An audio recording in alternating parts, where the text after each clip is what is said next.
Welcome to Biblically Lit, conversations that illuminate Scripture and ignite faith. I'm your host, Mindy Jo Furby, author and founder of Kingswind Books.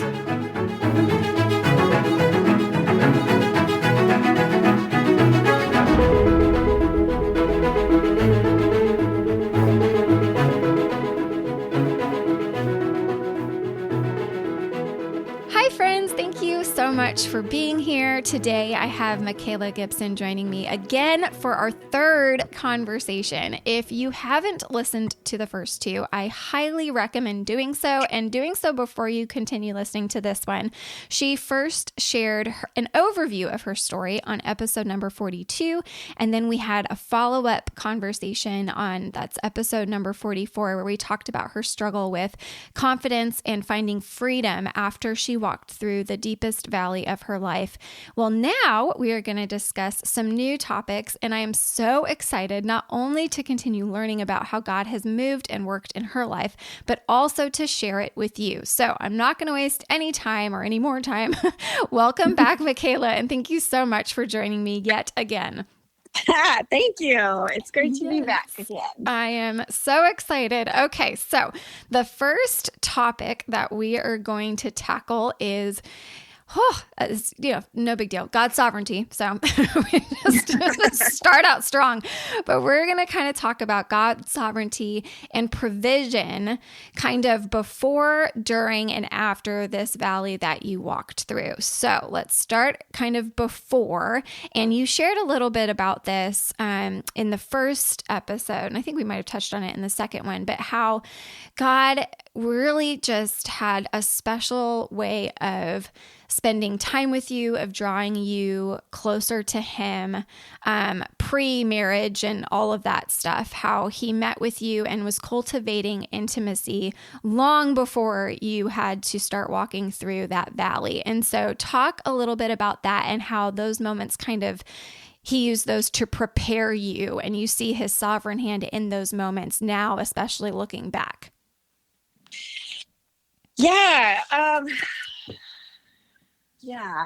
God's sovereignty and provision. So I think today, as we talk through this, a lot of that's going to actually be seen through the whole thing as overall. I'll say in the beginning, before marriage, before I was ever, at that stage of life to get married, there was a lot of establishment of just knowing who God is and learning about Him. I will say I've had a lot of conversations in the last couple of months since we've started doing this series, I suppose. Yeah. Oh, yeah. I'm owning that word for sure. People have reached out to me that I don't know, and they've told me their stories, and it's happening a lot. So it's really neat, and from people that I do know, and just things in their life that they've gone through, and how it's really impacted them, and how it's read the story or my life, and this podcast, just everything between all the words between both of us, what's been shared has really impacted so many people. And I've just been floored by that, the response that has come in. So everybody listening, all the listeners, thank you so much for listening. Yes. And for just taking the time out of your days to hit play and hit pause and hit play and hit pause, because it was so long. But it means so much, and more so it means so much just hearing the freedom from others to be able to speak about their own lives and feel safe to tell me in private the things that they're going through. I think immediately after the first one was published, I got numerous calls, like voicemails, of some from friends, some that I didn't know, just telling me about what was currently happening in their life. And so that just, and now here we are several months later. And I've sat on the couch. I mean, it was just 2 days ago. I was sitting there, was talking on the phone with someone in the same situation, and meaning just battling through life, through the sorrows and hardships of life, and how do you keep going? It's really, I was telling her that it's hit me very hard, and it's always been in the back of my mind, forefront, but back of my mind too, because you're not constantly thinking about it at the forefront of your mind. But that there's so much responsibility that we're given when people come to us. So much responsibility of protecting their stories, protecting what they've been through, protecting what they're entrusting to you. And I am first and foremost being held accountable by the Lord to be to keep safe what has been given to me through trust. So that is a gift in and of itself, and it's a beautiful gift. So thank you for everybody that's been listening and sharing.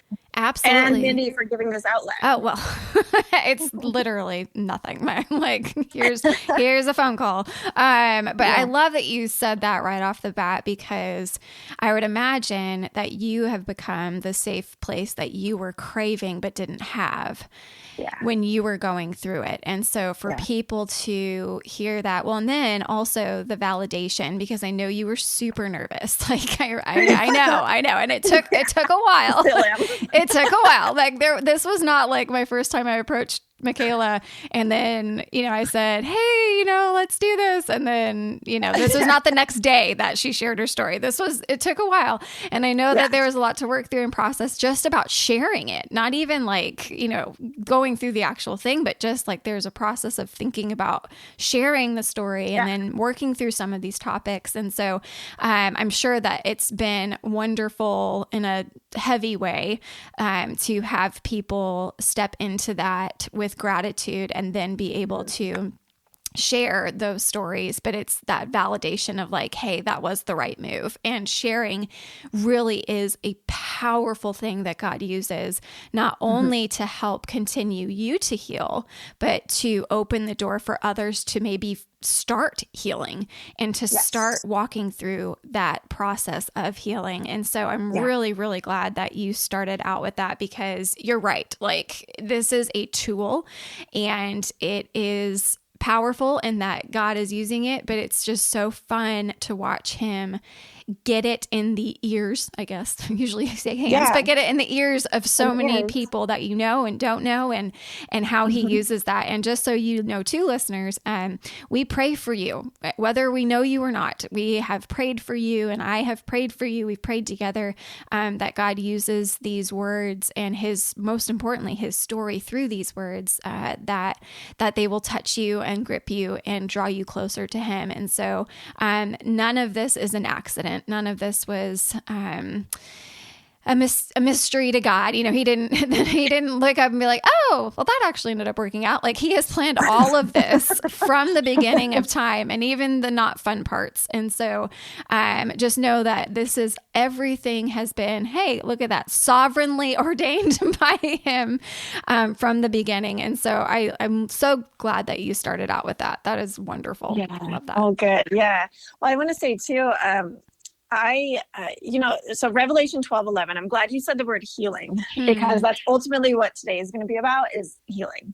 How do we get to healing? Because ultimately every person that I've talked to and messaged, that's the central focus, is it's the healing process. Right. How do you get through it? How do you survive? How do I live? What is God doing?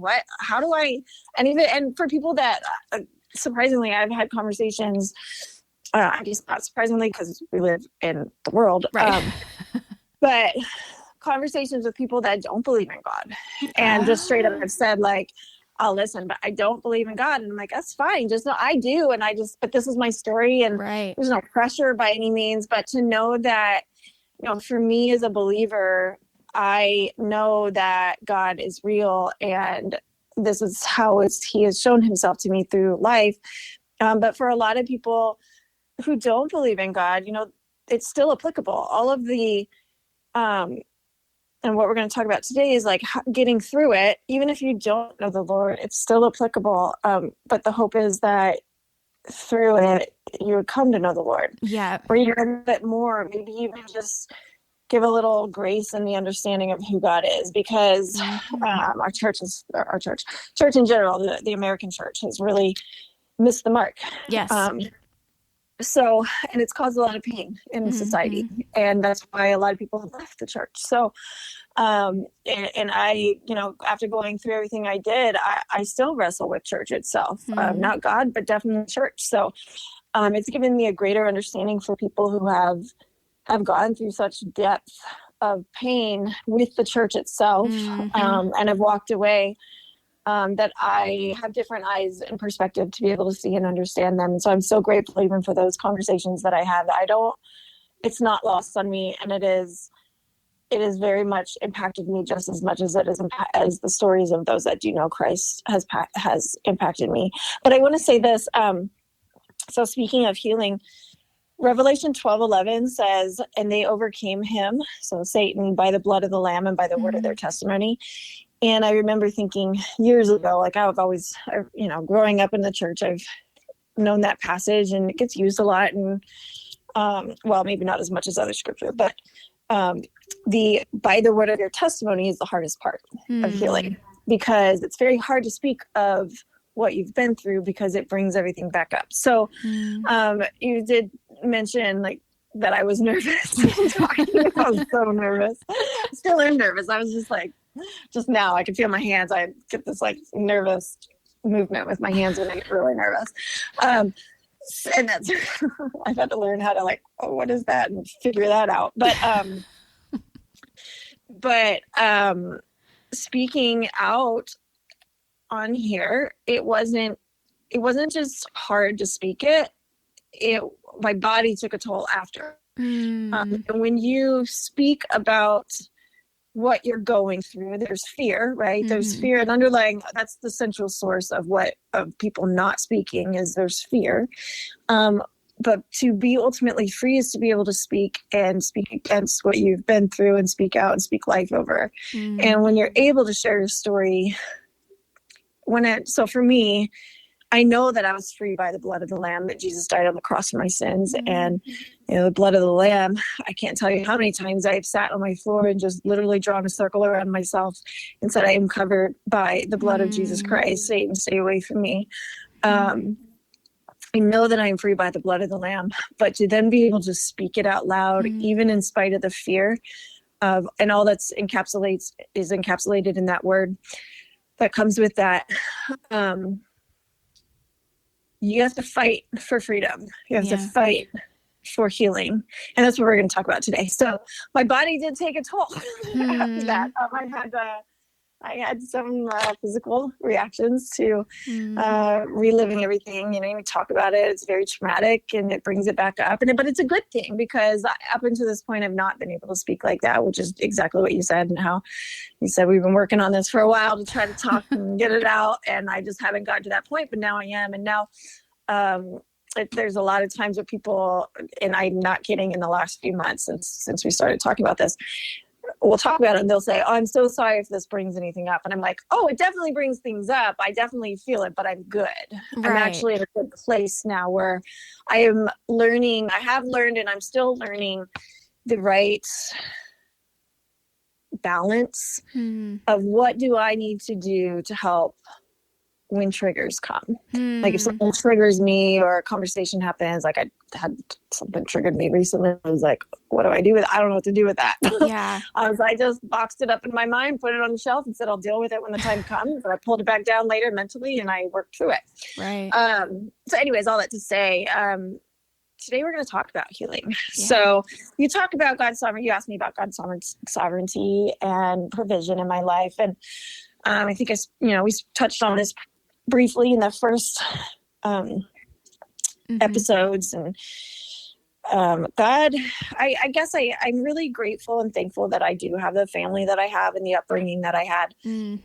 I was thinking on the way today, I was just had to go out of town for the morning, and on my drive there, I was thinking about my daughter and the things that we teach our kids. The things you put in place. So for Lily, you can't get anything by Lily. She's smart. She's really smart. You really hope and pray that what you're teaching your kids is ultimately instilling wisdom and intuition and discernment into their lives, like that they would then walk with intuition and discernment. Right.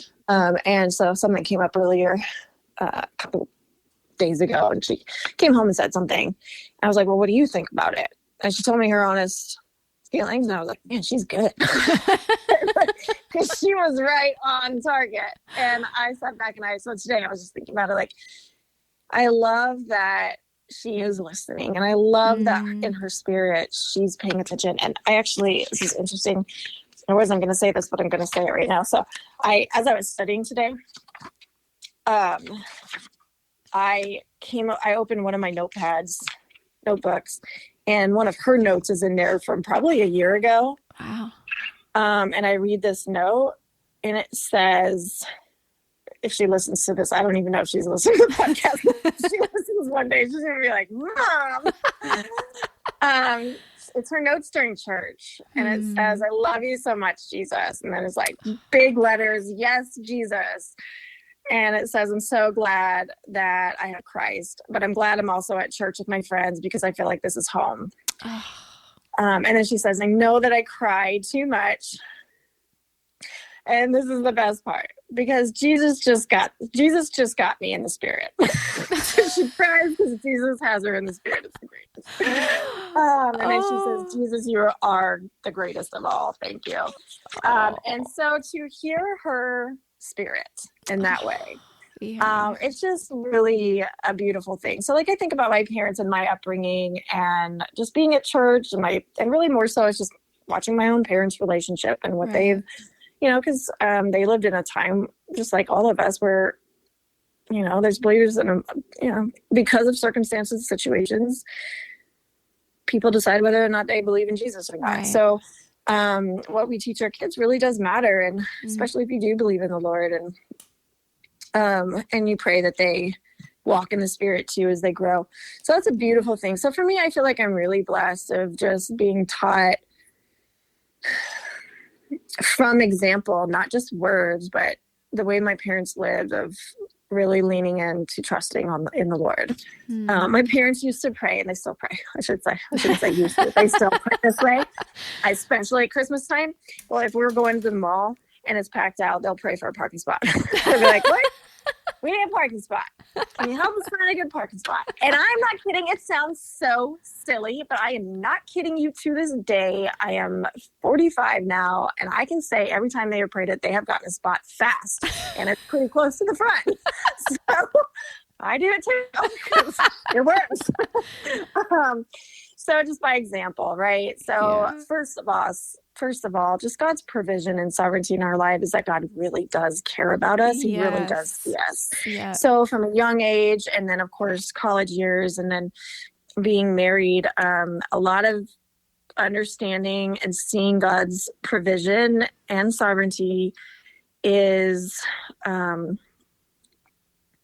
just seeing the examples of how that has played out in my life, just the continuous, God has continually shown up for me. And I can talk about physically, God has physically shown up for me. God has physically helped heal my body from certain ailments that were uncurable. God has provided financially for me when we really didn't have much money, and I couldn't spend money after the divorce, during the divorce, because I was really trying to watch every dime in our account so that I could account for where every single penny went when I went to court. So we literally lived off of, unless my parents helped us, and they helped a lot.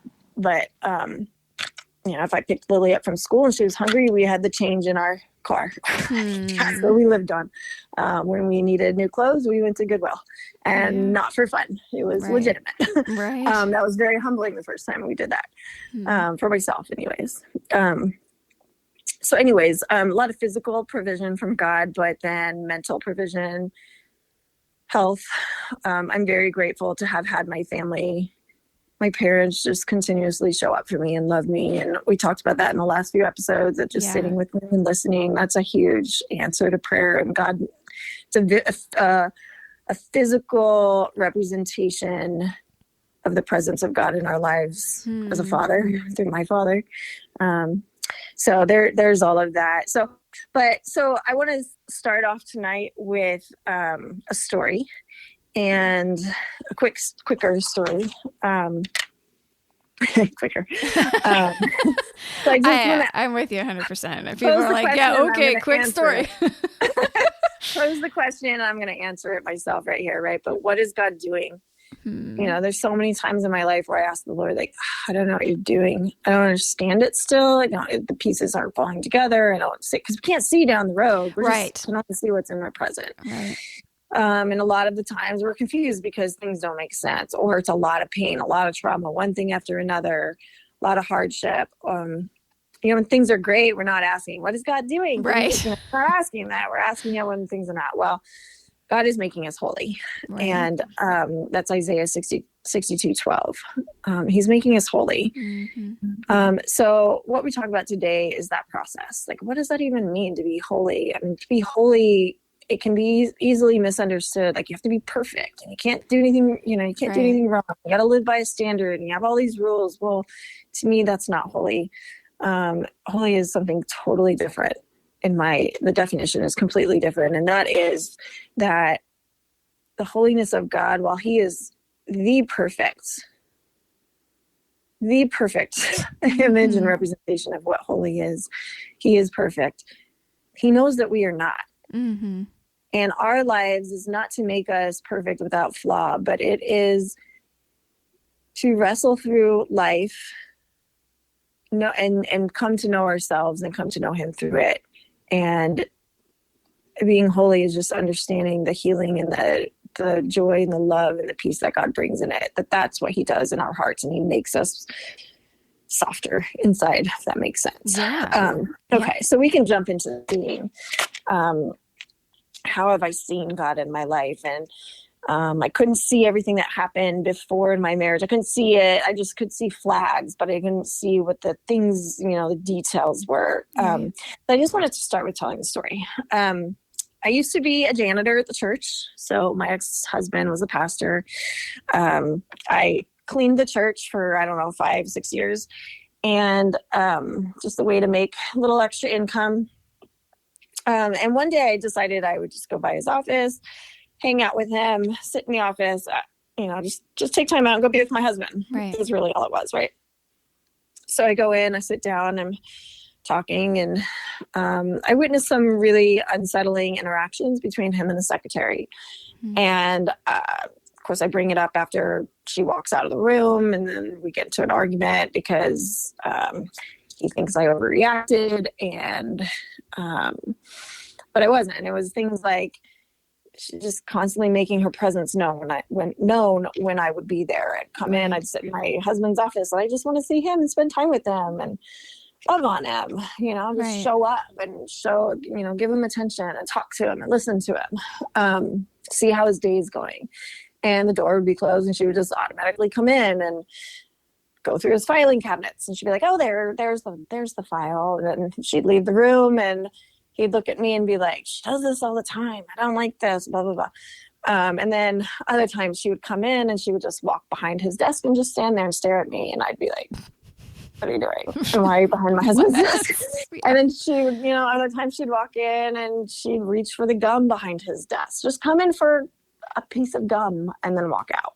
So it was like she was really, really working hard to make her presence known. And so those were all just little things that bothered me. Right.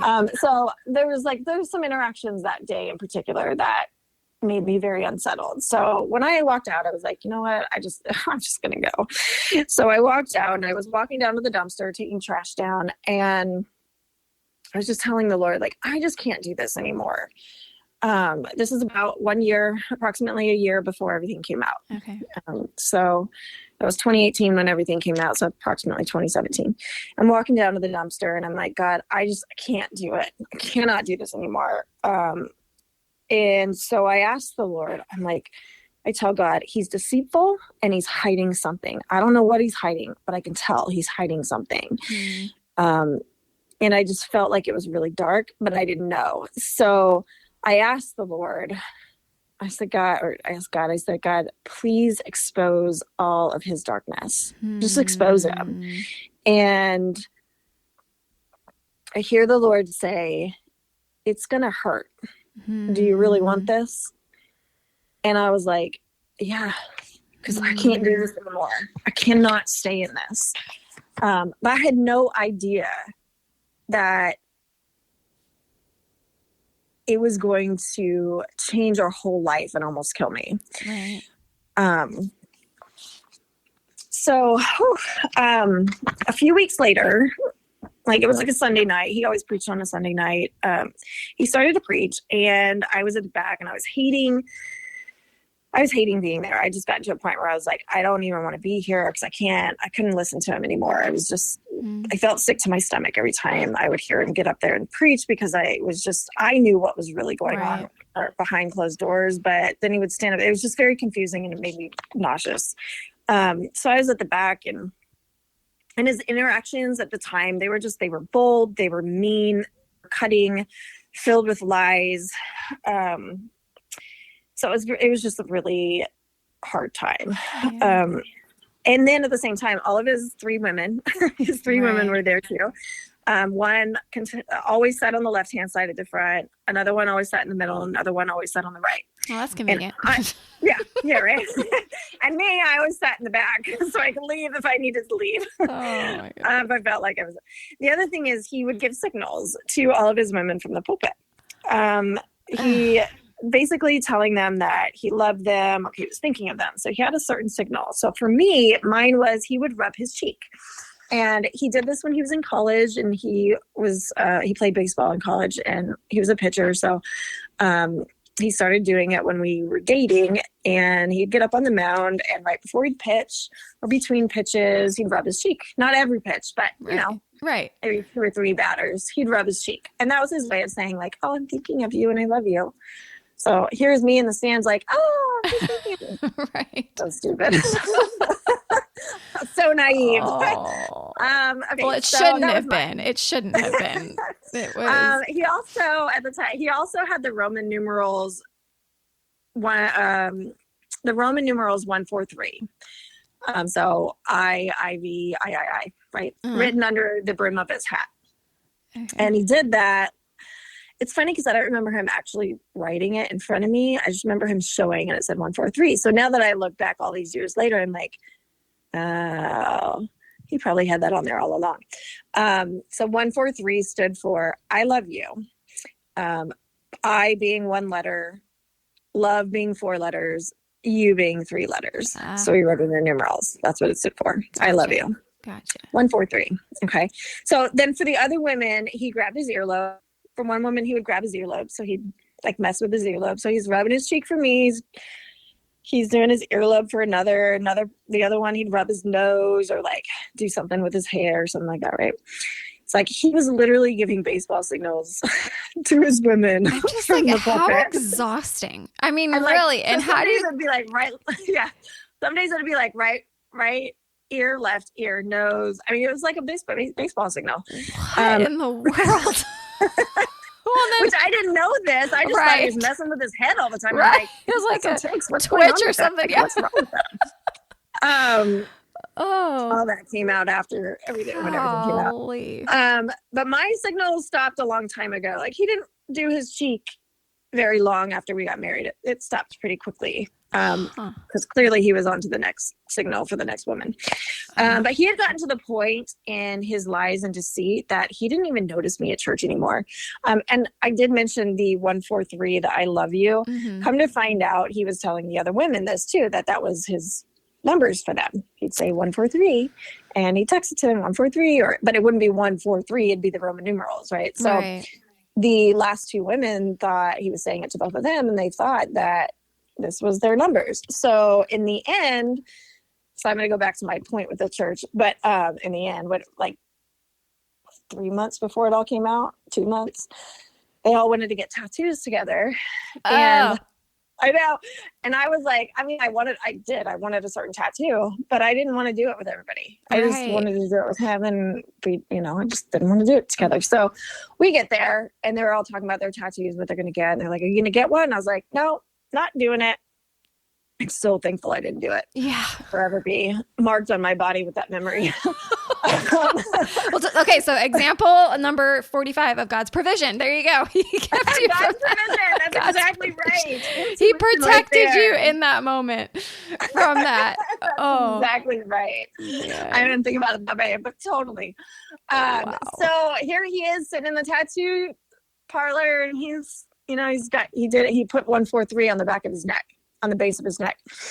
And so he's got me sitting on the table to the right, and I got my legs crossed, just sitting there, like totally taken aback by what's happening in front of us. Because I'm thinking, like, I don't know, it just feels weird. Why are we here? That's just all I could think of. Right. And then there's his spiritual wife thinking that 143 is for her. So she thinks that I don't, that that's their number. And I'm over here like, why don't you just like get my name tattooed on you or something different? I don't know. Right.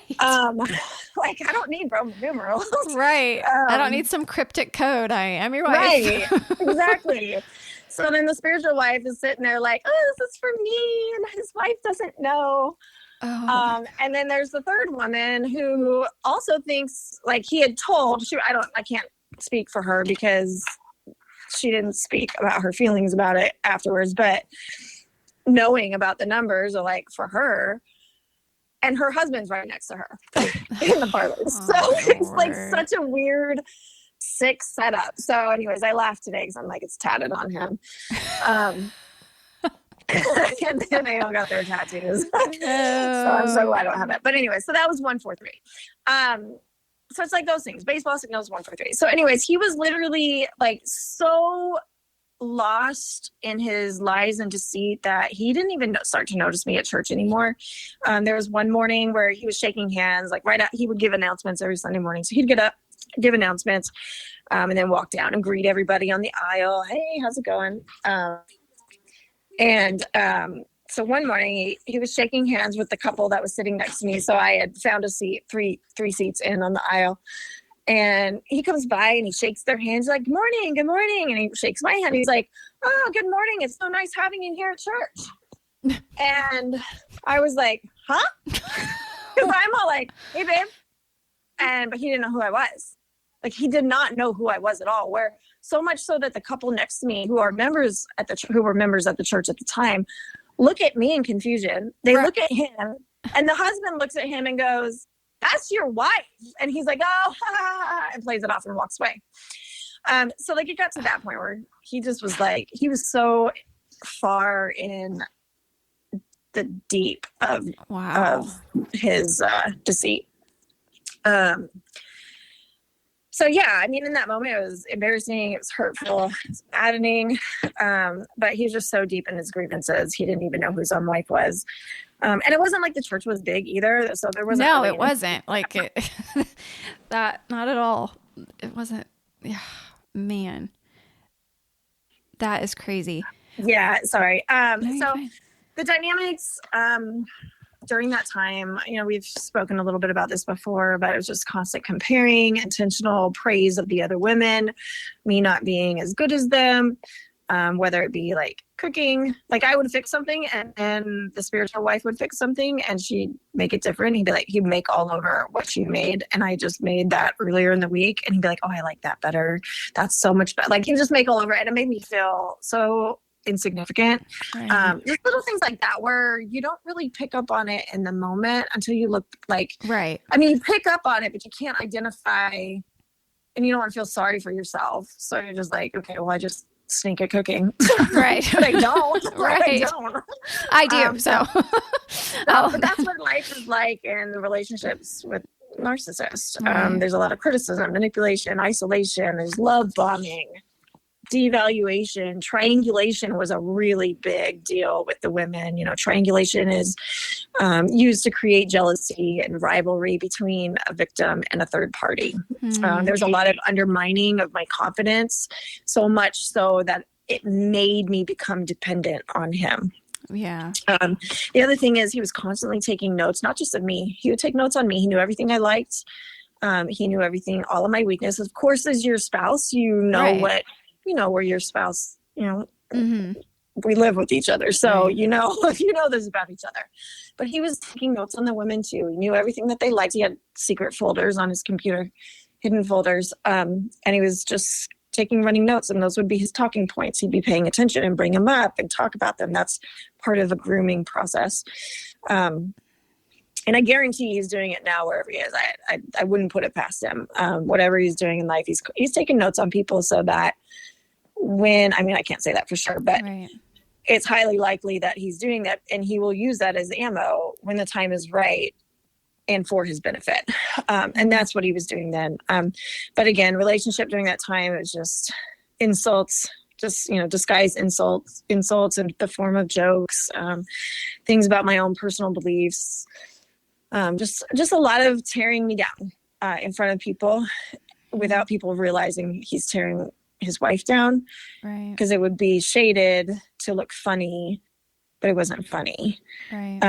So all this to say, by this particular night at church that I mentioned, there was one night at church, his body, he was so caught in this trap that he put himself in, that his body responded physically, and within minutes of him starting to preach. So he got up to preach, and within minutes he ripped his headset off and was like, I can't do this, and went outside, and he had an issue with his heart, his blood pressure spiked. And so then he had to go on rest for a while. He couldn't preach for a while for that reason. The doctor was like, you have too much stress. You need to spend the doctor's diagnosis after that, his recovery plan for him was spend time with your wife. The doctor asked him, what's the most important thing in your life right now? And he's like, oh, my daughter. He says our daughter's name. And the doctor goes, no. And I'm sitting there in the office with him, the doctor's office. And the doctor goes, no, she's important, but it's your wife. And he goes, you need to go walking with your wife every day. You need to spend time with her. And I saw that doctor 3 months after everything came out at a basketball game. And I went down to him and I just sat next to him and I was like, I just want you to know you were right. You were so right.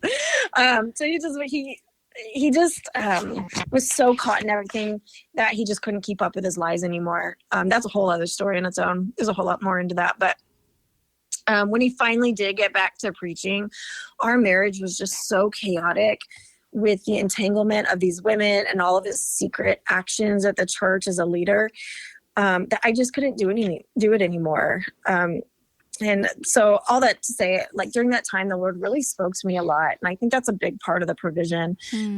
But I asked the Lord, please expose him. Right. Just expose it all. And to hear the Lord say, Makaela, it's going to hurt. Right. Are you sure you want this? It's going to hurt. It's like you asked in one of your questions, right? Being healed, do you want to get well? Yeah, that's the thing. I've studied that passage a few times in John 5, and it's when the paralytic, or Jesus heals the paralytic, but before he does, he said, it says, quote, when Jesus saw him lying there and knew that he had already been a long time in that condition, and he said to him, do you wish to get well? And it's always just it's always been such a funny question, because you're like, well, duh, who wouldn't want to be made well? And this guy was a paralytic forever, and he was known as a paralytic. And that's just kind of how he begged. Everybody knew who he was. Everybody knew what was wrong with him. And that's what Jesus asks him. And it's very similar to what you're saying. It's well, do you really want it? And when you think about it from his perspective, that's the only life he had ever known. And so he didn't have a job. His job was begging. He didn't have a way to make a living, and he didn't have his life would change drastically, but he was going to have to work hard at doing that. He was going to have to get good at something. He was going to have to forge a new path. And especially in that day, and you know this, but people didn't just go and get hired at a restaurant. Most of what was a career was passed on to you by your dad or your uncle or whoever. So this guy didn't know anything but being a paralytic and begging. And so there was a lot more to that question than just do you want to get well? Because obviously on a superficial level, it's well, yeah, of course I want to get well. Why would anybody want to get sick? But it requires it. For him, it didn't hurt as much. Nothing got exposed, of course, you did. Right. But it was going to take a lot of work. And that's the similarity with you. It was going to hurt with you first. It was going to be healed with him. But it was also, and it might have hurt. I don't know. Because he had to probably learn how to walk. He got up and walked, but that wasn't graceful right away. It was going to take some, it was probably toddler, whoa, this is weird. But it was going to take a lot of work. Like people weren't just going to give him money anymore. And he wasn't going to have the sympathy of everybody anymore. He was going to have to totally shift the focus of his life. And it was going to take a lot. And in a very, very similar way, that is exactly what was going to happen with you. You would have to, you were going to have to go through a lot of pain first. But yeah, I absolutely think that that's spot on. There's a very powerful question, and how gracious of the Lord is he to ask that, like, right. And to tell you that, give you that warning, even though you had no idea really what was going to be involved. He at least like was gracious enough to give you that warning and then to get you to that place where you were ready for it, even though you weren't, but you were, you know what I mean? Like, It's kind of like labor. Like I'm convinced that by the time you get to that 9-month mark, you don't care what's going to happen. You just want it to be over. Like you want the pregnancy to be over. It's not fun anymore. You can't sleep. Like everything hurts and it's miserable, but it's kind of like that. You were having like labor pains. You're like, I want this to be over. And it's going to hurt and it's going to look differently, but it's going to be better than this because this is not right. And you can only live with that for a certain amount of time before you go crazy. Right. Exactly. And I was thinking when you said that about the paralytic and, like learning to walk, and even though the situation was different, circumstances were different than mine. And a lot of people's, everybody deals with different circumstances. Some of them are extreme trauma. Some of them, losing a child, losing your parent, healing. A lot of it is in the mind. Yes. There's physical healing that comes with it, but it starts in the mind. Yep. And if you can't get through the mindset of it, if you can't get past the beginning in your mind, you're not going to heal. No, it's just not going to happen. So he had to make a choice. That's why I think that's why part of the reason I can't say that. Right. I think that's why God said, like, do you wish to get well? Yeah. Because that's where it starts. You have to answer yes or no. And a lot of times we can say, well, yeah, I want to, but I just can't. I don't know how. Right. And that's okay to say that, because that's part of the healing. Yes. Is acknowledging, like, I don't know if I can. Like for him, imagine all the doubt he had in his mind of, are you serious right now? I can't even walk. Right. Like how? Yeah, right. I want to get well, but how's that even possible? You can't get over the reality that it's physically impossible for him to walk. So that in itself was a big task. Mm-hmm. So for healing for me, like Jesus asked that question, or God asked that question for me, is like, it's going to hurt. Are you sure? And, you get to a point in your life where you're just like so desperate. Yeah. For life to be different, that you say, well, yeah, because if I stay this way, I'm going to die anyway. Yeah. So if it's going to hurt, I'll probably die in that process, but I'd rather die with the hope of being healed than die the slow death of torture. Right. But healing, you're right. Healing takes work. It takes perseverance. It takes consistency. It takes so much grit. I didn't realize how much grit it took, but it takes grit. Anything in life that's worth doing takes grit. Yeah. Writing a book takes grit. Yeah. Writing a paper for school takes grit. Yeah. You got to sit down and discipline yourself, and you got to do it. Having hard conversations with your spouse, it takes dedication and work and perseverance and understanding, and like life in itself is just hard. It's hard work, but it's worth it.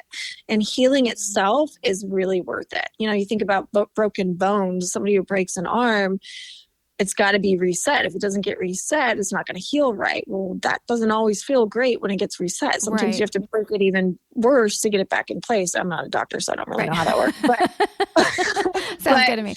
You get the analogy. Yes. Right? It's got to be reset. And that's healing. And I think this is a double-edged sword, because it does take healing. Like my mom broke her wrist and shattered it, and she had to have surgery, and it was like reconstruction. Right. And so there's like a lot of work, but I think where people maybe error here is we tend to think of healing, at least physically, and so that's kind of everybody's like main understanding of what healing is that it kind of does happen automatically to a certain extent. So like if it's a bad break or a bad something, like a doctor puts it back in place and then the body kind of just eventually heals itself. And again, there's physical therapy and stuff like that. But I think that's why there's such a misnomer around this, is because God has so beautifully designed our bodies to heal themselves. You get a scratch, it's going to heal, even if it's a cut, like it's going to congeal and it's going to heal itself. And then you may or may not have a scar, but it's done. Like it's not bleeding anymore. And then you don't have a scab and it falls off. And so I think what people don't understand about healing is that doesn't just happen. Like you don't just get better all on your own. You have to work. And if you don't, you might be able to pacify the pain or pacify the trauma or put a Band-Aid on the gaping wound, but it's not going to work. Like it's not going to stay in its place. It's going to keep coming back over and over and over because you never actually dealt with it. And so I think that is a really great point. But I think people also misunderstand that because they think, with time, I just give it time. It's just time. And yes, time helps to a certain extent, but it really only helps if you've been working during that time.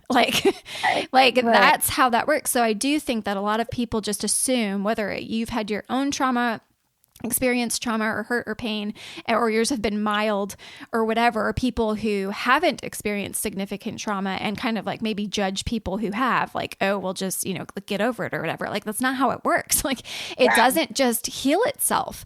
We are broken people living in a broken world and we're hurt by broken people, but we have to be active in our healing. The paralytic had nothing to do with his healing other than saying, yes, Jesus did everything. And Jesus does heal us 100%. Like, again, I've shared with you briefly, and then I've shared in the past, in an episode in the past, but like I had an eating disorder for years and you have too. And like that is very tricky to heal from as well. Cause especially with food, like most things that you heal from, like you don't have to partake of every day. But with food, like you have to eat in order to live. So you have to confront it. But like Jesus, like absolutely without a shadow of a doubt healed me from that. But I still had to work my butt off and it was hard every day, multiple times a day. Every time I would start to feel hungry, I have to go to battle. And so that is just such a great point. Like it takes work. It doesn't just happen automatically. And when we think of healing just from a physical standpoint where, we get a scratch and, it heals itself, like that's not what happens in our hearts. And that's not what happens in our minds. And that's not what happens in our souls. Like we have to go to battle to heal. And that might be what someone needs to hear right now. Like healing's not just going to magically happen in your life. And I know that some people kind of have that testimony where God maybe takes away an addiction right away upon a conversion or, something like that. And like more power to you because that's a miracle, just like the paralytic. Like God absolutely works miracles. So I don't want to discount that. But for most people, most people, the miracle comes through the work. The miracle comes through the toil. So I really loved that point for sure. Yeah. Yeah. And when you don't face the healing, when you don't work on it, when you live with the mindset of, when you intentionally decide not to touch it anymore, and you say, I'm just going to move on with life. I'm just going to let it just be. I'm not going to deal with it. I'm not going to face it. It will manifest itself in some way. Yes. In one way or another, it manifests itself. So whether that's through an addiction or, it can come out through an addiction. It can come out through eating disorders. It can come out and you name it. It's going to manifest itself outward if it's not dealt with. Yep. So it's better to go ahead and deal with it and work through it, even if it feels like it's going to kill you. Yep. Because there's freedom on the other side of it. You have to keep reminding yourself of what is right on the other side when you're facing it. So I just wanted to say in this moment, for those that are listening who've come out of trauma or you've come out of abuse or you're in it or you've experienced re- extreme sorrow, losing a loved one, losing a family member, losing a child. Maybe you're living with shame or guilt or pain. And I know you're listening because you've called me. People have called me and you've messaged me. So I know you're there. I just want you to say out loud to yourself that you are not defined by what has happened to you and what you have experienced. So for me, I did not think I was worthy to be loved. Okay.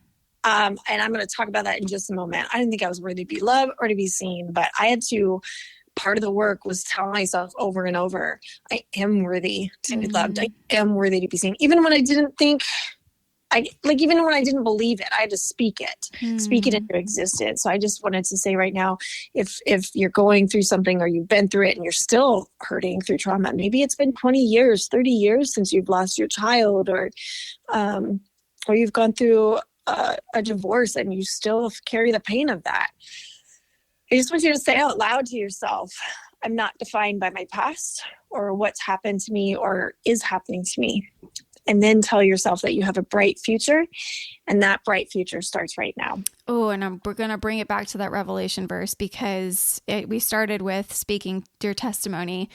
From you need to be able to do that to heal and, like wrap your mind around it and process and all this other stuff. But, oh, guys, you got to speak the testimony of Jesus into your life. Like you've got to speak truth. And that's what that is. It's speaking it into existence. It's speaking truth into your mind so you can hold on to it and make it real and make it tangible, so you can cling to something other than fear. So you can cling to something other than doubt and other than worry and other than anxiety and other than all of these things that you've been struggling with. Like you've got to speak his truth into your life. You've got to speak his testimony into you, because that's what he's doing and that's what he's writing in your life. So sorry, I had to interject right there, but that was just that's good. Awesome. That's good. That's powerful. It's true. And you have to speak it for yourself first. Yes. You have to speak it, like you speak it to yourself every day, every single day. Wake up. I mean, there's days that I wake up and I'll have this feeling, this just like, feeling. And I wake up and I'm like, what is this? Right. So then I've taught myself this over the last 4 years, specifically 4 years. It's been 6 years since everything happened, but I couldn't function very much those first 3 years. So, so the latter 3-4 years, I've had to teach myself this, to recognize what is that feeling when I wake up in the morning. I wake up and I feel down, or I wake up and I'm not happy, or I wake up and I'm stressed, immediately stressed. So I had to tell myself, nobody taught me this.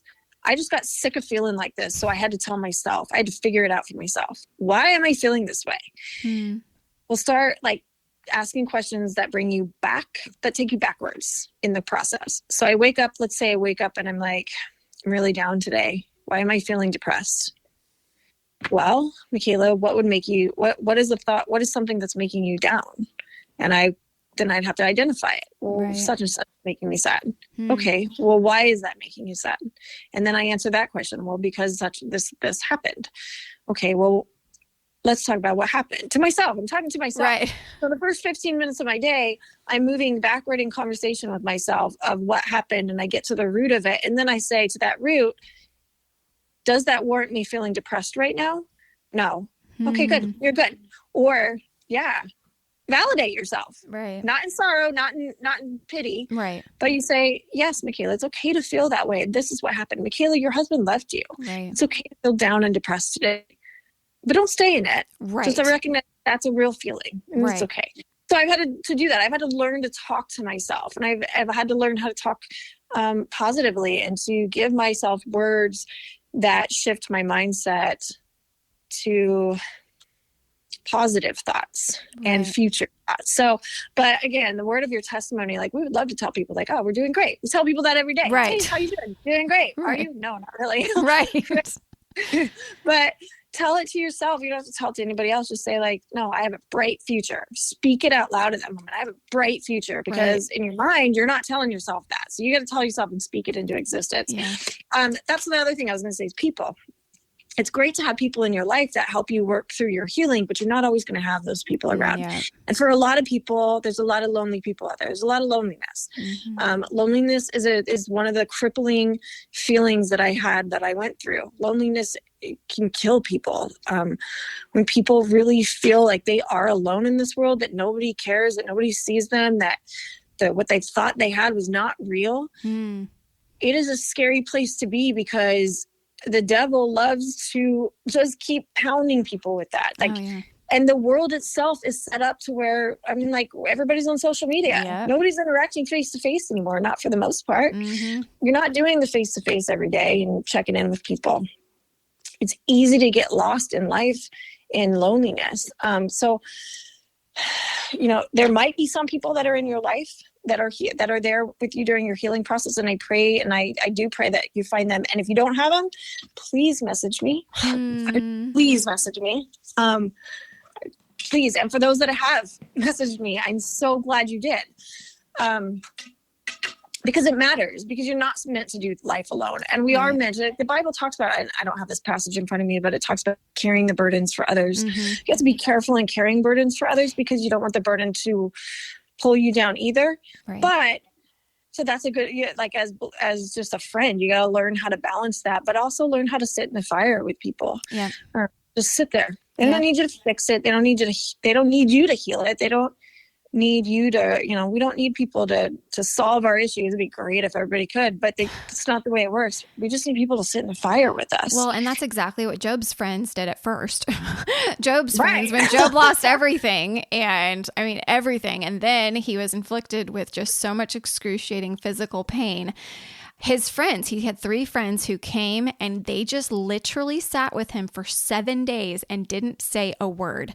They tore their clothes. They sat in ashes with him, mourning for their friend. And then they did stupid things afterwards. Really, all the bad things happened when they opened their mouths. But just know, like, that, to your point, like, that's exactly what people need sometimes, is just their physical presence. Like, I am here. I was listening to a podcast, and Matt Chandler was talking about something, but when he got diagnosed with brain cancer, I mean, this was years ago now, when he got that diagnosis on Thanksgiving, I think it was, he said that like 5 or 6 guys dropped everything, like pastors of churches dropped everything on the spot and went and just sat with him for days. And it's like, that's what you're talking about. Like, everything's online now, and it's just so cheap and so superficial, but like, that's what we crave. And so, to your point, yeah, there are real people out there who really do care and will sit in the fire with you. And if you know someone who is listener, if you know someone who's going through something, you don't have to have the answers. Like, you don't have to fix it. You don't have to do anything. Just be there and let them know that you're there. Let them know that you're a safe place, and just, again, sit with them through that fire. I love that point. Yeah.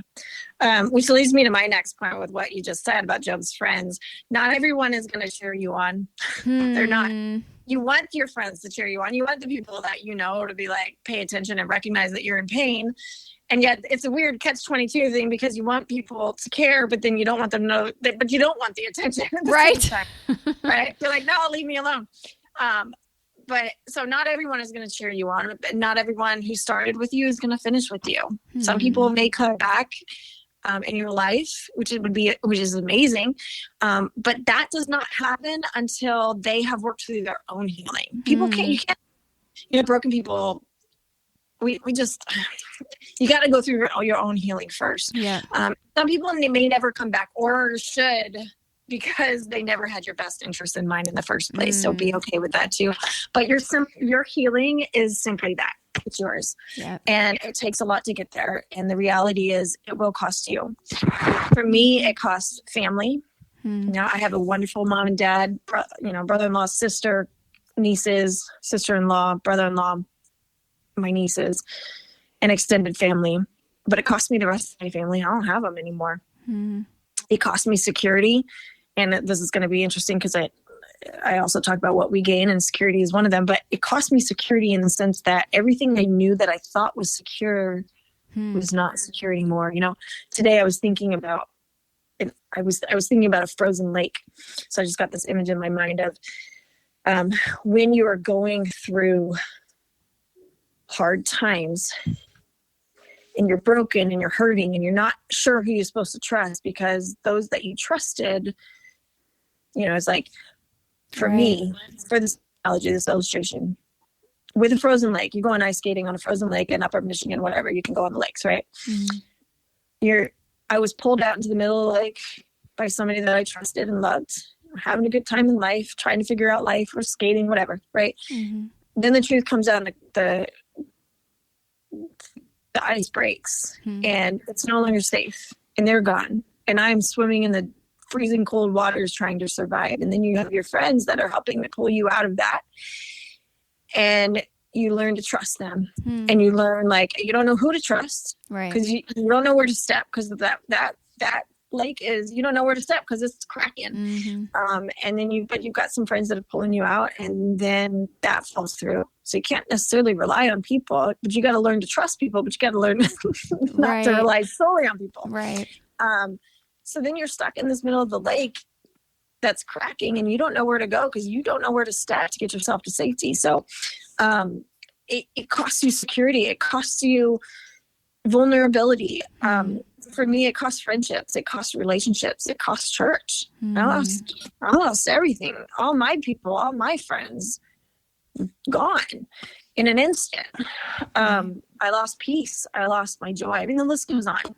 But you have to keep in mind, it is it does cost you, but what you gain is even greater than what you lost in the end. When you get over to the other side, what you gain is even greater than what you lost.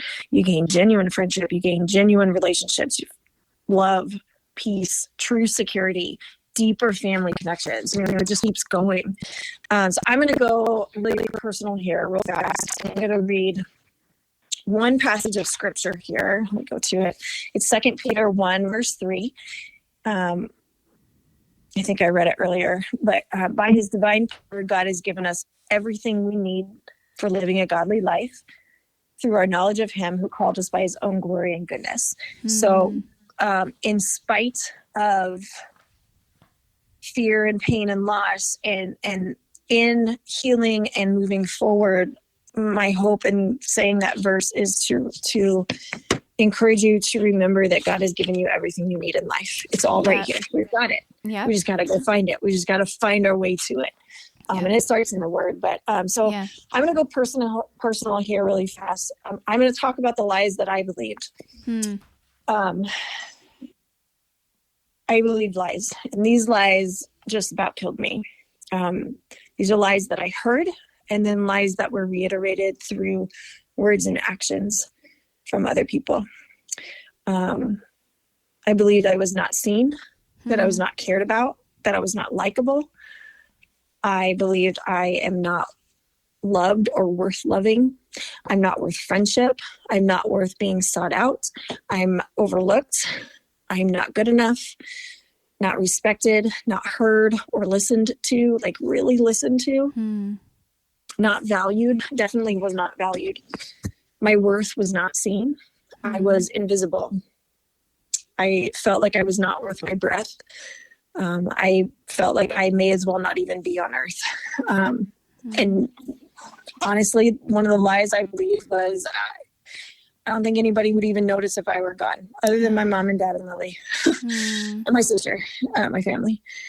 Outside of that, nobody. And I really, truly, this was a big one for me. Well, they were all big, but believe that I'm not worth fighting for. Enough people showed me all of this. And sadly, all of the people that showed me this, all of them were Christians. So Satan did what the Bible tells us that he wants to do. He came into my life. He stole my hopes and my dreams. He came in and he killed and destroyed, and he walked right out the door with my spouse, my company, my ministry, my mind, my dreams, my family, my stability, my security. he just stole it all from me. He did what he said he's going to do. Yeah. Like the Bible says that the devil comes to steal, kill, and destroy. And Yep. he did it. And he did it. And he wasn't playing. Like Satan's not playing. The Bible is true. Yeah. But I have Jesus. Yeah. And I have him abundantly. And the devil came, stole, but God is restoring. And he's giving back better than before. And so that leads me into my next point of how do we get out of that? Like Satan, with all the sad, like, so this week I had a really deep conversation with a friend who experienced something, well, quite frankly, her entire life has been very traumatic. Just one event after another, not led by her decisions, like it's other people. And that's the other thing, like bad things happen to good people. Yep. And it's not at their hands. Like it just stinks that it happens that way. I have different words for that, but it's terrible. And so so my point is, like, Satan comes in, but it doesn't end there. So how do we get through that? How do we get through when times are so hard? How do you heal? That's ultimately it, right? Yeah. So for me, a passage that has been really important to me, one that stood out to me my probably a good 20 years now, is about truth. Psalm 51:6. It says, "Surely you desire truth in the inner parts. You teach me wisdom in the inmost place." And so, like, the question is, like, what is the inmost place? Well, the inmost place is the deepest place of a person's being. It's the one place that no one can enter, the place that we hide and we protect, right? It's the place that we say, I know I need healing, but we're not going there. Right. I know you want to talk, I'm not going to talk about it, because if I talk about it, it's going to be painful. It's too hard to talk about. But the truth is that God really does desire to speak truth and put wisdom in that place. He wants to be the one that speaks to that place. We don't need to let a lot of people into that place. Right. We don't need to let 2 people into that place. Right. We just need to let one, and that's the Lord. Yeah. But we have to let him. If we're going to heal, we have to let God heal that inner place. Now, let's just be honest, because, again, we said this before, not everybody believes in God. Right. So how does somebody heal when they don't have God? We still got to do the work. Yep. You still got to look inside yourself. And in those place, you need to look at it and let yourself go there. It's nobody's choice but our own. Right. So when I finally got to this place, and I shared in the last episode about it happening in the mountains of Colorado, and our feet were in the freezing cold streams up there in the mountains. That's when it happened to me, when I finally got to the point of saying, okay, you can go there, God. I'll let you go there. I'll let you touch it now, like work on that area now. That is when my heart began to heal. And your heart begins to heal when your mind says yes. So here's what I learned. There is a God who sees me. There is a God who cares. There is a God who values me. I am worthy. I'm worthy of love, of life, of hope, joy, peace. I'm worthy of friendship. I'm worthy to be seen and known. I'm worthy of forgiveness. I'm worthy of the breath that I breathe every day. I'm worthy of respect. And I'm worthy to be valued. I'm worthy to be an equal. I'm worthy to be a leader.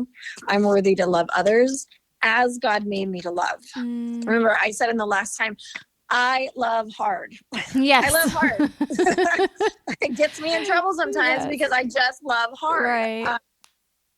But I won't apologize for that anymore. No. Because too many people need love and they need to know their worth. Yeah. So, and I've learned I am blessed and blessed and favored is my new lifestyle. So for me, I won't listen to the lies of the enemy anymore. Not from my circumstances, not from the candle blower outers. Right. That's a weird statement, but those that are in your life that want to blow out your candle. I'm with you. Not from Christians telling me I'm not healing right, or I need to know the Bible better, or I need to pray more. That does not heal people. No.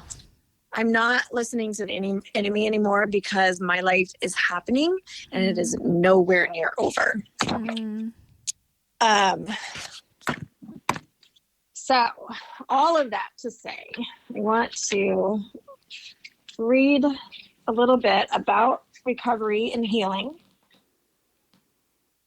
You know, the devil thinks that what he's done to you is, and what he's done to us, that it's working. Mm-hmm. He thinks that it's going to work and that you're never going to come out of this. Yep. But that's a lie. Mm-hmm. From the pit of hell, that is a lie, because you will.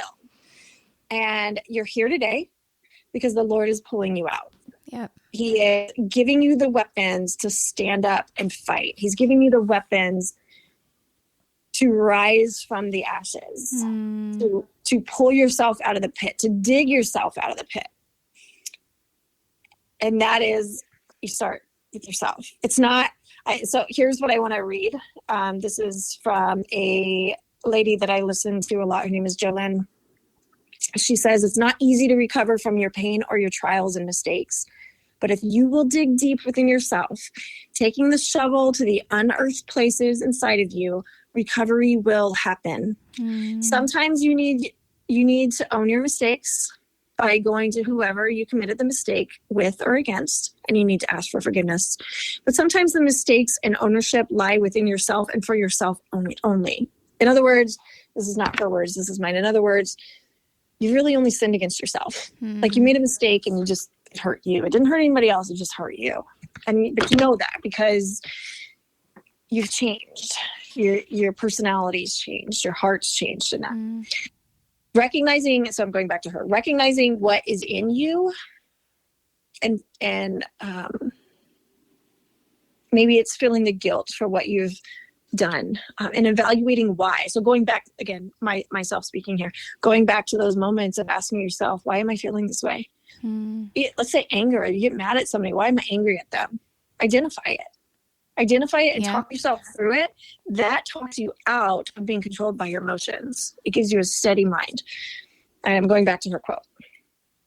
There may not be anything wrong with the decisions you've made, but it still doesn't sit right with you because you know it's not for your ultimate good. So why and or what led you to making that decision?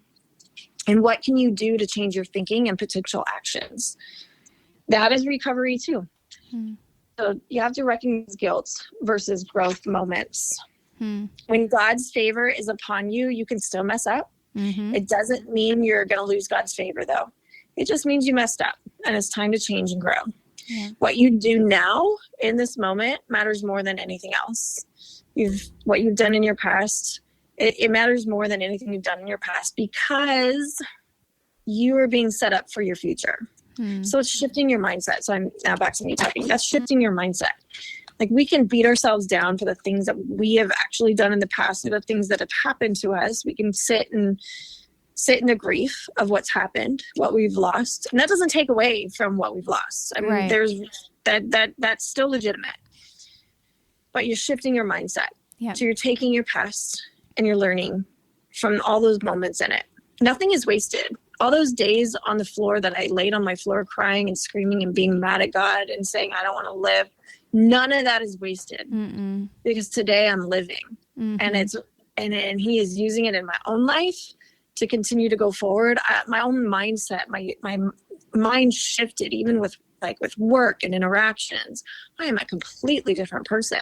I see life completely different now. But strength is being set up for you. You know, wisdom is being built inside of you. That is the, surely you desire truth in the inner parts. You teach me wisdom in the inmost place. It's you digging deep within yourself to figure out, why am I feeling this way? How am I at this point? So for me, God was saying, Makaela, it's okay to lay on the floor and cry your eyes out and be angry and mad. Feel every inch of it. Feel your sorrow, feel your pain, feel what you lost, express it, get it out. And then let's work on that. Let's get up and live. You got to live to live. But it's building strength and wisdom within yourself. It is coming out of everything that you are learning. You can beat yourself up or you can learn from it.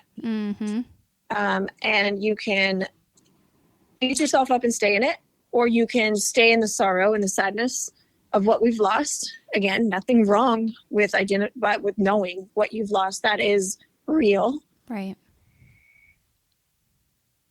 But you gotta grow. If you're gonna live, I mean, you're still alive. there's still so much more life, and God doesn't want you to stay in sadness and in sorrow. So here's the reality. You're not staying in this place. We're going forward. We are going forward. Yes. This is not about so I was thinking as I was writing, like, tonight is not about a night of the past. It is about the future. Yeah, absolutely. Yeah, it's about the future. You're going forward. What's inside of you is everything that God is going to use all of that to teach you in growth. And so don't give up. You're becoming strong. You're going to get out of this. So grab that shovel. Yeah. Well, grab that shovel and start digging, because when you get to the other side of what you're coming out of and the change that you are going to see, it will be like nothing you've ever experienced. Nothing. Because change is coming. So don't be afraid. Everything bows to Jesus, and I'm not afraid. I'm not afraid anymore. I get worn down. Don't get me wrong. Like this week, you want to talk about something that gets me down? It's finances. I'll be like, same. Well, there they go. And I'm like, I'm not gonna make it. But then you have to tell yourself it's temporary. It's just temporary. Yep. You got to talk yourself through it. So release yourself from all of that fear and anxiety. I was going to say this too. I've always identified with Mary Magdalene. For years, I always said this, like, I don't know, it's just something about her that I identified with. And maybe it's just simply that she really felt in the depth of her being that she wasn't worthy to even be around Jesus. But Jesus saw her and he was saying, yes, you are. You're so worthy of this. Right. So for me, like, I guess that's why I identified it, because I really felt like I wasn't worthy. I wasn't, like I said, I read my lies to you, the lies I believed. Like I really did, because people were telling me this. The people I loved and trusted the most were telling and living that I wasn't worthy. I identify with her now more so. I'm waiting for my future husband. I can't wait to be with him. Meet with him. I can't wait to see him face to face. I want that. Yes. I didn't want that for the longest time. The last few years, I was like, I am never getting married again. I don't have it. And it's like searching for a needle in a haystack out here now. Middle age, my age. But I am so excited about that, and I'm praying for that. I am relearning my worth. I'm embracing who I am, but I'm not living as a woman. I'm living as a woman who is worthy. I'm worthy to be loved and protected and valued. I ran from God so many times since being betrayed and left by my husband. And yet God continues to bring me back to him with open arms and telling me I'm worth it. I'm worth seeing. I'm worth being loved and worth being known. And he's not going to stop. He's not stopping his attempts at loving me. And he's not stopping his attempts at loving you. He lets me push him far away, and yet he still shows up. Yep. I saw the same image in my mind. I spoke about it the last time about the valley, and seeing his hands in front of me. It's just, his hands are there waiting for me. And he tells me that he loves me. And I can see that with Mary Magdalene. I can see him standing there, right? Like you see him with Peter, like he loves us. He hears me. He wants to reveal himself to me. He wants to reveal himself to you. And that happens when you go down deep. When you go down deep into yourself, you'll find God. You'll find him there. Even if you don't believe, you'll see. Right. You'll see that you are seen. And it'll come through something you don't even know it could even happen. It could be an angel unaware. And I promise you, the other day I was in a store, I was shopping for Christmas. And I've never had a moment like this before, but I literally am like, I wonder if that guy still works at that store. I've never seen him before. But anyways, I was shopping and I had this look on my face, and he was like, I was wearing a sweatshirt that says Mary. And I left the house earlier that day, and I'm like, I got to make sure I smile today because I'm wearing a Mary shirt. So I'm not shopping, and I'm standing there, and I have a horrible headache at that point, like a migraine. It hit me. And he's standing there, and I'm just like taking a second, and I'm looking at the wall. And he's like, you really ought to smile if you're going to wear that shirt. And I was like, I know. I totally told myself that this morning. I was like, but I have this headache. And he's like, oh, let me go get you water. I was like, no, it's fine. I'll go get some, but thank you, whatever. Just a nice shop. He like walks me around, talks about like whatever I'm going to buy and what I'm looking for.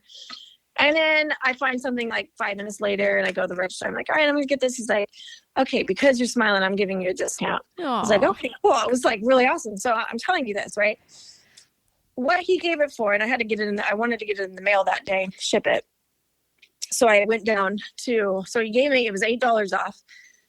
And so I had $29 cash in my purse. And I could have put my on my card, but I really didn't want to. I wanted to use. So I'm just, again, finances. Yes. And then it just hit me. So I'm like really watching my money at that point. And so I go down and there's like a gift wrapping place in the mall right now. So I go over there and the girls, I was like, are you guys busy? They're like, no, we're just doing our own gifts and stuff. I'm like, okay, cool. They're like, yeah, we'll do it. And they're like, $5. I was like, are you kidding me? So Right. great. So between that, the $5, and then I tipped the girls, it was $29 exactly. Wow. And so I walked away and I was like, that's where I'm like, was that like an angel unaware? Maybe not. I don't know. Right. But that guy totally blessed me. You know, Yes. It's like just little things like that where I walked away really grateful. So like God really does show himself in different ways. Like you talk about provision. Does. And I gotta share a story too. This just happened a couple days ago, but so I'll give you the Cliff Notes version, but I also hate money. Like I hate it. Like it's not like I'm apathetic toward it. I can't stand it. And part of that is because my pastor growing up, who was like a second father, came out that he embezzled millions of dollars the entire time. So it stems from very real raw places as well. But anyway, and so I just have a really hate relationship with money. I just can't stand it. But it's necessary, right? Like we have to have it. It's kind of like food. Like we have to deal with it. So so back last year, God had been prompting me for a long time. And this is like, I'm awful because it took me so long to finally obey, but he had been prompting. It wasn't like a mandate. Like sometimes God's like, don't do that or do this. This wasn't that. This was more like an invitation, but he invited me to give up my photography business. So I was a professional photographer for like 7 years and I made a lot of money, like just saying the truth. Like I made a ton of money. I made a lot of money and I was working part-time and it was like the most dream job because I'm a mom of 4 little girls. Like it was part-time. And so I was able to do it almost all while the girls were asleep because they still go to bed early. So my sessions would be later in the evening. Anyway, it worked out well, made a ton of money. And God's like, yeah, you need to give that up. And I'm like, I don't want to. And again, it was more of an invitation, but he's like, he was nudging me to give this up and to really focus on ministry more because turns out I can't do everything. And that's like another huge lie. Like you can't do everything and you can't be everything and do it well. So I wasn't focusing on the ministry as much as I should have. And so he's just like tugging and nudging like, hey, give it up. And I'm like, you're crazy. Like, and especially in this economy, like it makes no sense whatsoever. And so like for a couple years or like it was like over a process of a couple years, but 1 year I just raised my prices a ton. So that way, like people wouldn't hire me anymore. So it was kind of like, I am quitting, but like doing it in a really like backwards way. And it totally didn't work at all. Actually, I got more business, like go figure. So like, then it was even harder. And so finally one day he's like, just give it up. And so I did, and I'd been talking to Sean, my husband, about this the whole time, and he was 100% on board. And he's like, when has God ever let you down or failed you? I'm like, okay, never. But yeah. Anyway, so I finally give it up, and it hurt. Like it really, really hurt. I'm not going to lie. I'm not gonna be like, and it was amazing. It wasn't. It was, I mean, it was in one way, but like, but in another way, like it really, really, really, really hurt. And like, I really loved my clients and like all this other stuff. So fast forward a little bit, it's now been well over a year. And by the way, like 2 months after that, we moved houses, which is super cheap, really cheap process too. So I'm like, Lord, what are you doing? So none of this made sense from like a worldly perspective. And now we're in this ministry, and I used all of my photography money to fund our ministry because like it just was easy and it was a little bit extra. So like it just made sense. Well, we don't have that now. And so I'm really having to depend on the Lord for money. And 2 days ago or 3 days ago, I got an email from a client that I had to look up because I couldn't remember who she was. Like the name was familiar. I did her one session over 2.5 years ago. And she's like, hey, our house is finally built. I'm finally wanting to order some prints. Can I do that? And I was like, sure. Yeah, of course. Like I gave her the link to her gallery again and all that, thinking like, okay, she's going to order like a couple, like, I don't know, 8x10s or whatever. And like, you know, it's going to be like $20, which is fine. Like I'm grateful for that. Don't get me wrong. So and then I didn't hear back from her for a couple days and I was like, okay, well, whatever, that's fine. And then I get an email that has the order in it. And it was not $20. It was more than I have ever earned for a single session. Oh my gosh. Like, so like my jaw dropped. I started crying because like, and the other part of this backstory, we have like 2 pretty big needs for the ministry right now that we have no way of paying for. And I prayed for God to provide, but you want to talk about how it just comes out of nowhere. Just like you were saying, like, a client from 2.5 years ago that I haven't thought about in 2.5 years, not because I didn't like her, but I had dozens and scores and hundreds of clients. Like, and she just out of the blue says, I'm going to place it. Literally her order costs more than her session by like double. Wow. And I'm just like, are you kidding me? Like and again, just That's tooting awesome. the horn of the Lord. Like when we say that it comes out of nowhere and you can't put God in a box and he will provide for you, like he will. And you can't make this stuff up. I mean, you can't make it up. Like I have my own ways of how I think like it would have gone down if he was going to provide some extra cash. But like, oh my word, like you can't make this stuff up. He provides exactly what you need, when you need it, in the moment, even things that you hate, like money. So I just had to share that because he literally just did this to us too, for us too. It's just mind-blowing. He's awesome. Yeah, that's amazing. Thank you for sharing that. I think it's really important to have the mindset and to remind ourselves, of all the good things that God has done for us. Yes. And again, I keep saying this about those that don't believe in God. It's really weighing on me. So I apologize. Yeah, no, don't apologize. Roll with it. It's very clear to me that it's wearing on me a lot. And it's because of the conversations I've had in the last few months with the people that have reached out. So, and the people I've met at random and who are like, you know, I just meet and we share stories, swap stories. And all of a sudden we're talking, we have similar stories, but I believe in God and they don't. It's just weighing heavy on me. So I apologize for keep bringing it up. But so for even those that, you know, don't really believe in the Lord or never have, don't have that foundation, the only difference is we're saying God's providing this for us because we really fully believe that. But you know that there are things in your life that you can't explain that have happened to you, that have shown up in your life, and to give thanks for those things I think is really important too. So just to acknowledge like when those things happen. I'm not saying you have to say it's from the Lord because I'm not going to ask you to believe in something if you don't, but acknowledging just the simple good that's happening in your life that overshadows the negatives in our life, and that light outshines darkness.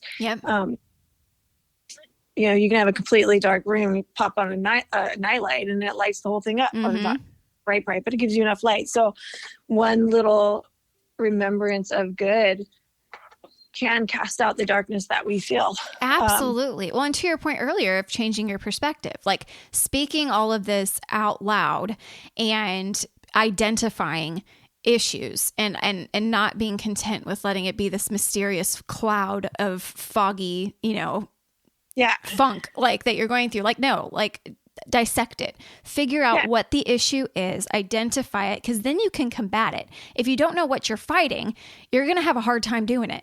You need to know what you're fighting, but all that to say, you got to name it and then you can deal with it.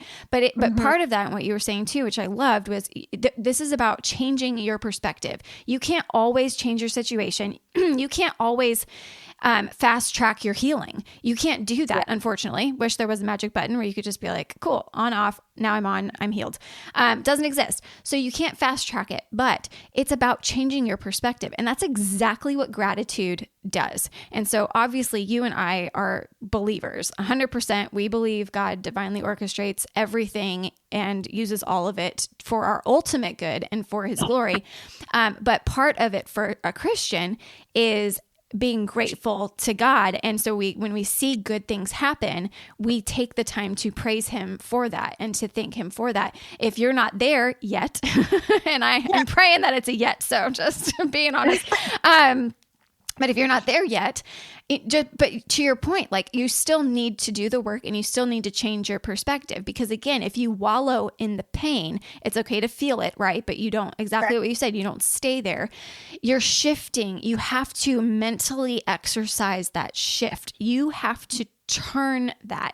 You have to turn around, maybe even physically, like do a 180. Like I'm going to turn around and I'm now going to focus on the good. And when something good happens and you're grateful for it, I guarantee you it's going to get easier and easier and easier to see when those blessings come or when those good things happen. And you're going to be able to identify those things and you're going to be able to look forward to those things. And that's what Christians call hope. We have hope. That is like such a huge part of healing, because we have something, and hope isn't wishes. And for Christians, like that, it's not something that we just pine after and like wish will happen. No, hope is secure because the object of our hope is the Lord. But that's the point, is like there is hope for your future. And even if you're not there, even if you're not a Christian or you don't know what that means or you're not ready for it or whatever, like there is still hope for you yet. And I would argue that you know that deep down, because again, to your point, Makaela, like you're still breathing, right? And as long as we still have breath, there is hope, because we're still alive and there's life waiting for you. And you've got to run and take it. Exactly what you said. And as you were talking, I remember this verse, Luke 21:19, that says, by your endurance, you will gain your lives. And Jesus was talking to his disciples in that moment and saying, you're going to experience persecution and you're going to like have all these really hard times. But like, I just love that by your endurance, you're going to gain your life. And that's what this is. Like it takes so much hard work, but the reward for that is your life. And it's not your life as it was before. It's your life so much better than you could have ever possibly imagined, because like your story, what your life was a farce. It was miserable. Like it was not even, there was nothing true about it. You were believing lies. You were being oppressed. You were being like suffocated.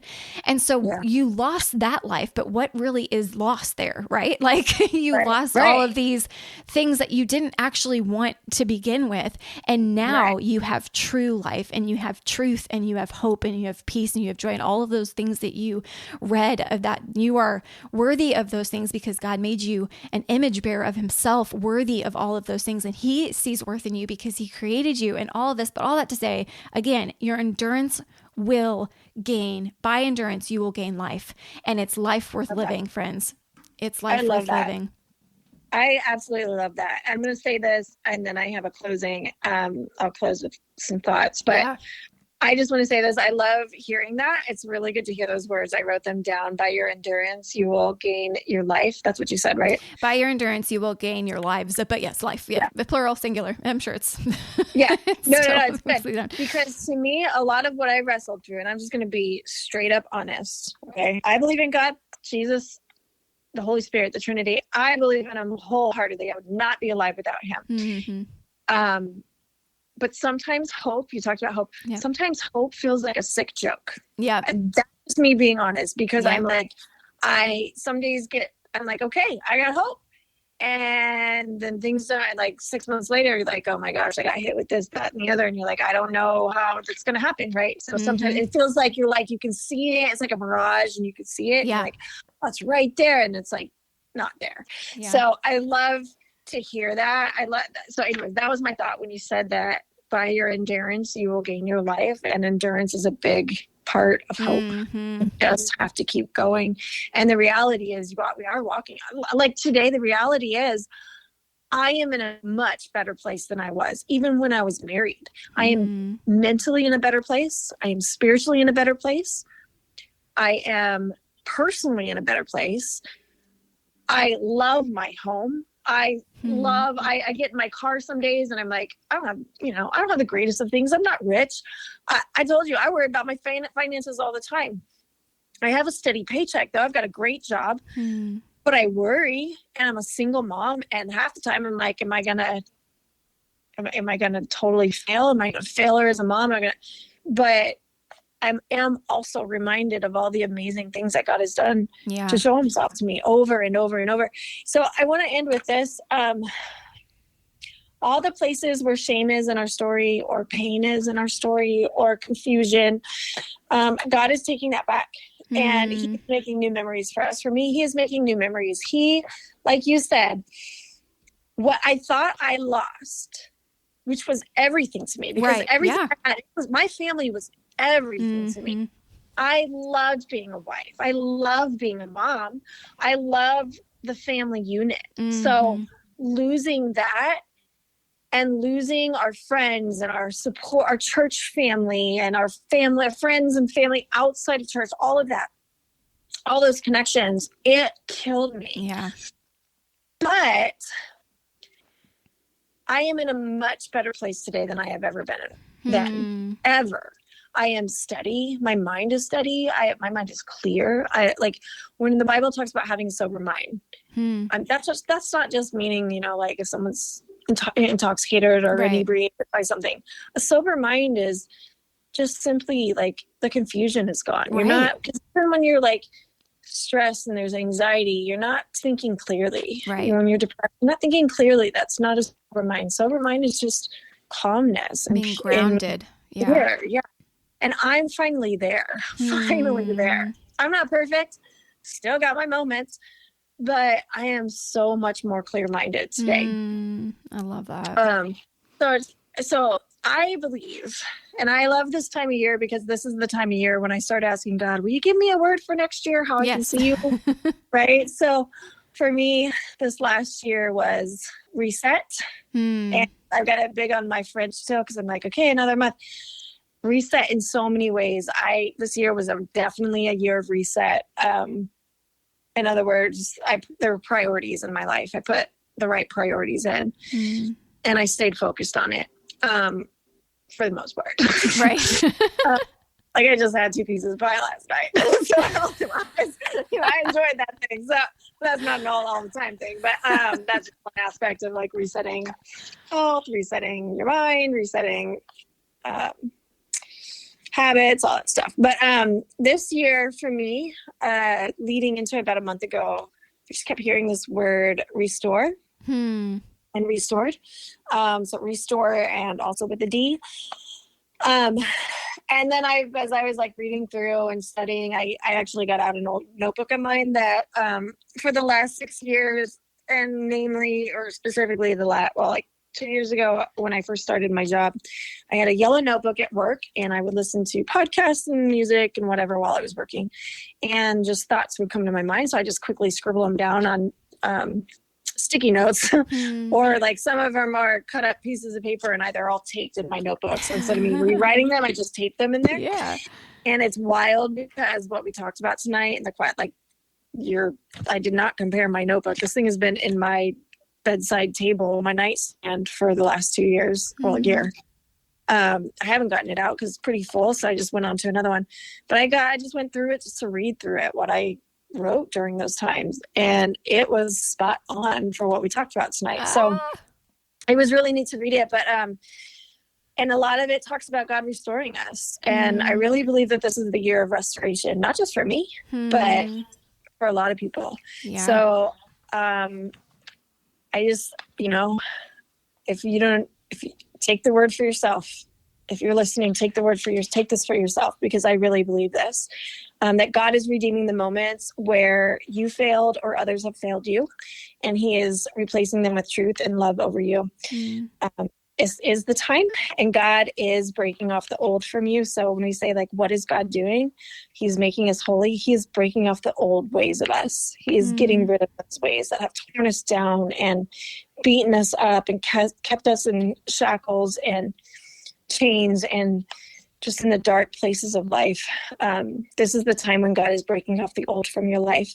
Satan tried and he tried and he tried, but he doesn't win. He never wins. He never wins. And just so you know, Satan has no new tricks. There's no new tricks under the sun. He doesn't know what else to do. So just know if it's coming, it's just a cycle. And all you need to say is, get thee behind me, Satan.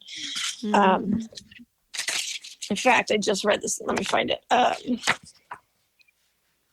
Well, it's not coming up to me right away. Oh, yeah. Matthew 16:23 says, get behind me, Satan. You are an offense to me, for you are not mindful of the things of God, but the things of men. So just speak that over yourself. Satan's done. It's done. Yep. He's done in my life. He's done. Amen. So I'm excited. And I'll close lastly just with this. Life doesn't always go the way we dreamed, but that doesn't mean that you stop dreaming or pursuing your goals. Every day is another opportunity to take another step in becoming the best you.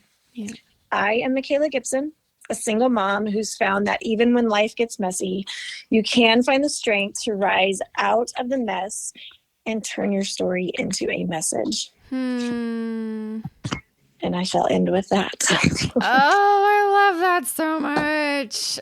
Mess to a message. And that just ties it all back so beautifully to that verse you read at the beginning, speaking your testimony. That's exactly what you're doing. That's exactly what God is doing through you. And I had a verse or a couple of verses as well to end on that just go so perfectly. And just how consistent God is. Oh my goodness, just needed to point that out. But Romans 8:24-25 says, quote, for in hope we have been saved, but hope that is seen is not hope. Yeah. For who hopes in what he already sees? But if we hope for what we do not see, with perseverance, we will eagerly wait for it, unquote. Love it. Like, yeah. Persevere and endurance. Persevere, endure, but what we hope for is secure.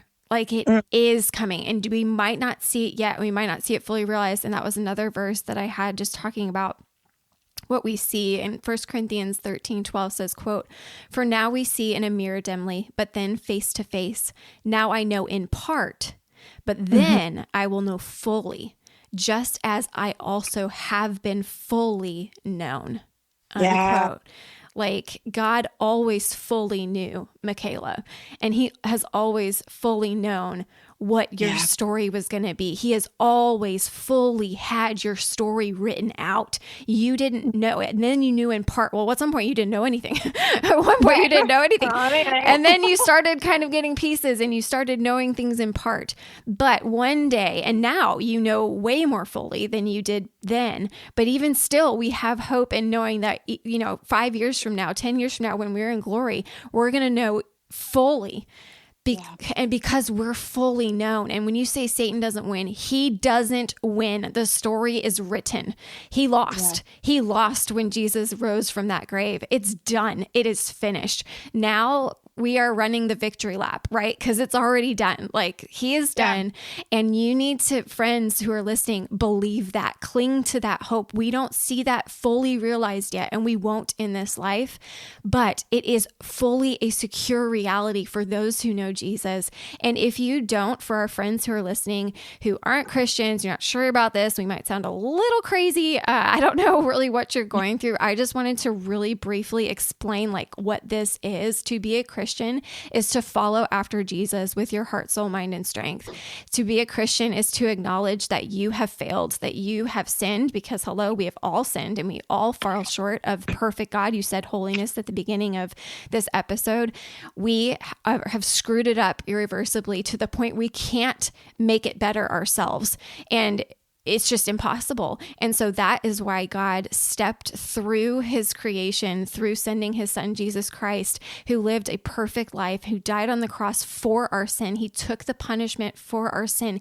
He was broken, friend, so that you can be healed. And he rose to life to give you life. He didn't need life. He was already alive. He Yes. rose. He did this for you so that you could have life. And so if you have questions about that, even if you're not ready to like dive in, or if you are ready, hello, I'm here for that too. But if you're not, and if you have questions, please reach out. I'm going to leave my email address and Makaela's contact information at the bottom of this episode. No, we are here. We're real people. We're not just like random voices on the internet. Like, we're real people who genuinely love Jesus. And frankly, we genuinely love you. Whether we know your name or not, he does. And he's written your story. And we are here. We're going to be your cheerleaders, and we're going to cheer him on in and through your life. And we're going to step into that, and we are going to love you, and we are going to just, again, cheer you on. So I just wanted to make that little note. Thank you so much, Makaela, for your time. Man, these are like better and better. Like this series is going to keep going strong, friends. I really do hope and pray. Oh my gosh, she's like, ha, Nice. ha, ha. I don't know if that's like Next one will be we're out of notes. It's okay. We can write fast. No, we're going to keep this going. Yeah, well, I know. Yeah. We have We're some, working on it. yes, we're having some things come down that we're working on. But until then, friends, just know that you are loved. Know that you are known, even if it's not personally by us yet. You are known by a God who has created you and has sovereignly ordained everything in your life for a purpose. Nothing is an accident. Nothing is wasted. Evil and darkness will never have the final word as long as you have breath. But yeah, it takes work. And so that's our challenge to you in this episode. Get to work. And that might be small. That might be right now crawling out of bed. That might be calling a friend. That might mean getting dressed in the morning and walking into another room because you've been in your room for days or weeks distraught. I don't know what that step is. For some, that might mean, hey, I'm going to engage in a friendship. I am going to take that step of timid trust. So I don't know. We don't know what that step looks like for you, but we are praying that you take it, because it does take work. It does take work, but it is worth it because life is waiting for you. And so I'm just going to close out once more by reading Luke 21:19. By your endurance, you will gain your life. And that is our prayer for you. Amen. All right, bye, friends.